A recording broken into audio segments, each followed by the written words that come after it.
Hai guys, kembali lagi bersama gue di Cashbones Movie. By the way, apa kabar para penonton setia Cashbones Movie dimanapun kalian berada? Pada video kali ini, gue akan membahas film yang berjudul Missing 2023, yang mana film ini mengisahkan seorang anak yang menunggu ibunya yang tak kunjung pulang dengan penuh kejanggalan.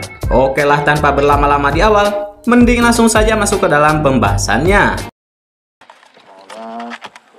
Scene diawali dengan memperlihatkan latar keluarga di tahun 2008. James sang ayah merekam putrinya, Juni, dan istrinya yang bernama Grace.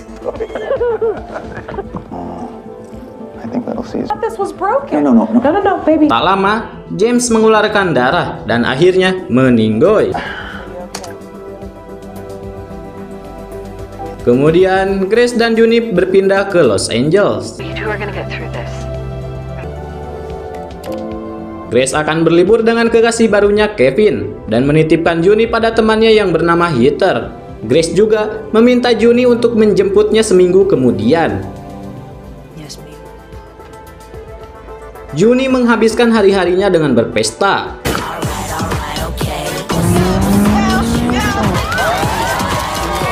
Terlihat dari Kolombia, ibunya mengirimkan foto liburannya lewat ponsel Kevin.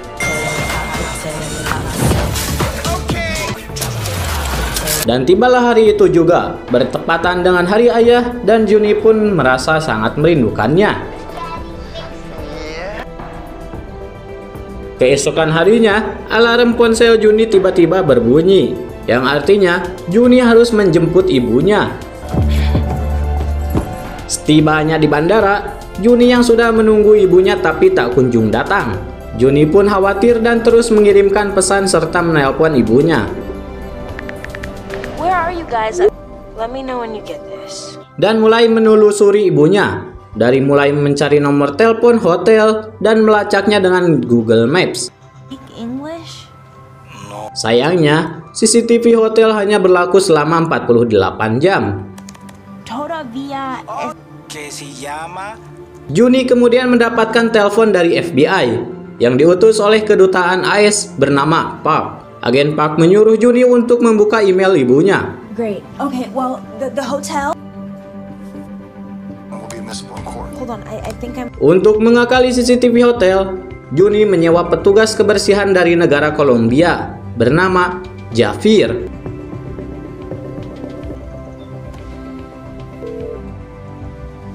Javier menolong Juni karena Juni mengingatkan akan anaknya yang 3 tahun tidak bertemu. La policía will not check. Lo siento, pero Please, it's my mom. Vena, teman Juni, datang untuk membantu membuka salah satu akun Kevin. Nampaknya, Kevin ternyata merupakan seorang CEO dari sebuah perusahaan. Lalu mereka mengecek lokasi Kevin berada. Kevin ternyata mematikan lokasi pada hari Minggu, saat sehari sebelum mereka kembali.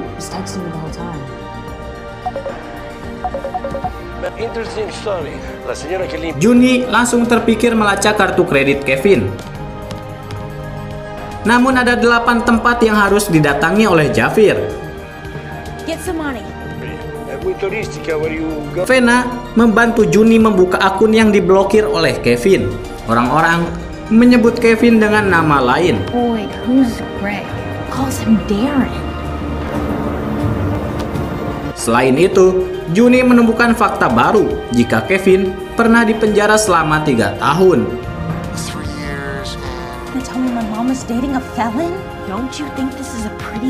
Juni juga menemukan akun wanita yang berkomunikasi terakhir dengan Kevin bernama Bunny Check 310 yang bekerja sebagai bartender.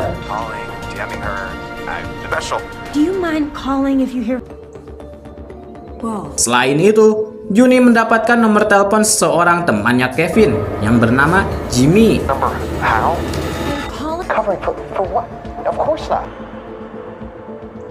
Juni mulai mencoba membuka email ibunya. Dia melihat salah satu aplikasi dating apps.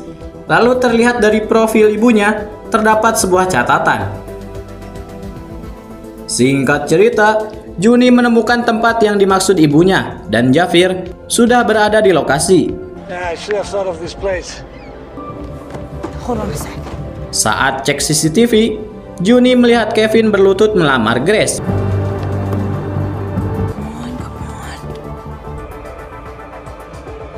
Bersamaan dengan itu, Juni mendapatkan kiriman rekaman dari Park yang memperlihatkan sebuah video penculikan Kevin dan Grace. Diduga, pelakunya adalah korban penipuan Kevin.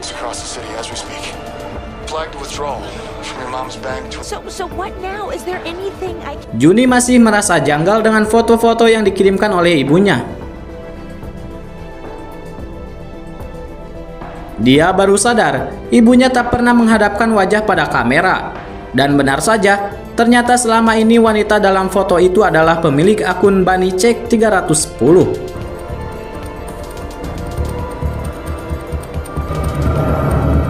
Tim FBI menemukan nama asli Bunny Check. Jadi bisa diperkirakan, Grace, ibunya Juni, masih berada di Los Angeles. Lost a lot of time. Miss Allen was last seen. A ground search begins today. Setelah berita tersebar, semua terfokus pada sopir mobil online yang mengantar keberangkatan Kevin. No record of the trip. And the car was down in front. Diketahui, pria tersebut tidak memiliki catatan perjalanan. FBI telah menemukan Russell Pegg yang memberikan informasi bahwa dirinya hanya dibayar sebagai artis panggilan oleh Kevin. Juni yang tidak terima dengan tuduhan itu mencari lagi bukti dan mendapatkan nomor kantor Heather. Karena penasaran, Juni bergegas langsung mendatangi kantor. Juni merekam semuanya dengan smartwatch.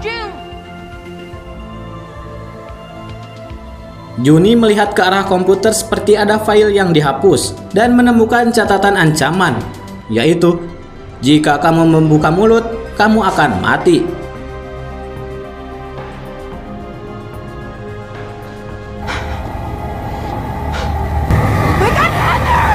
Kematian Heather ini adalah bahwa bukti dirinya telah menjadi korban karena dia tahu masa lalu Grace. FBI berhasil menemukan tempat persembunyiannya Kevin. Nampak dalam video tersebut, Kevin hendak melarikan diri hingga polisi terpaksa menembaknya sampai tewas. Juni seketika memutar kembali rekaman suara ibunya dulu dan keluarlah kata Juni Bug. Juni memasukkannya sebagai password.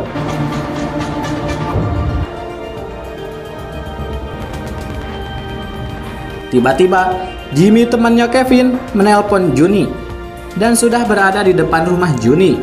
What are you doing? Ternyata itu adalah James, ayahnya Juni. Akhirnya pintu dibuka. Jimmy pun menjelaskan semuanya. Sarah berbohong perihal kematian James. Sarah sering bertengkar karena James adalah pecandu narkoboy. Singkat cerita, James pun menculik anaknya dan membawanya ke sebuah rumah tua. Juni disekap layaknya penculikan.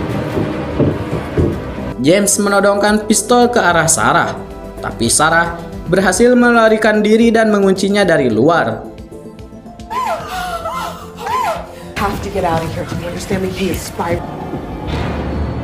Sarah juga memberitahu Juni bahwa James lah yang telah membunuh Heather. Sarah dan Juni bergegas pergi, namun James keburu menguncinya dari luar.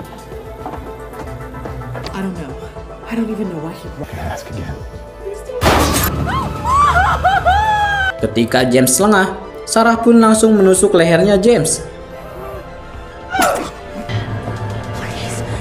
Juni pun memanfaatkan sirip ponsel pintar milik ibunya. Call 911. Singkat cerita, Juni dan Sarah sudah menjalani kehidupan yang lebih baik.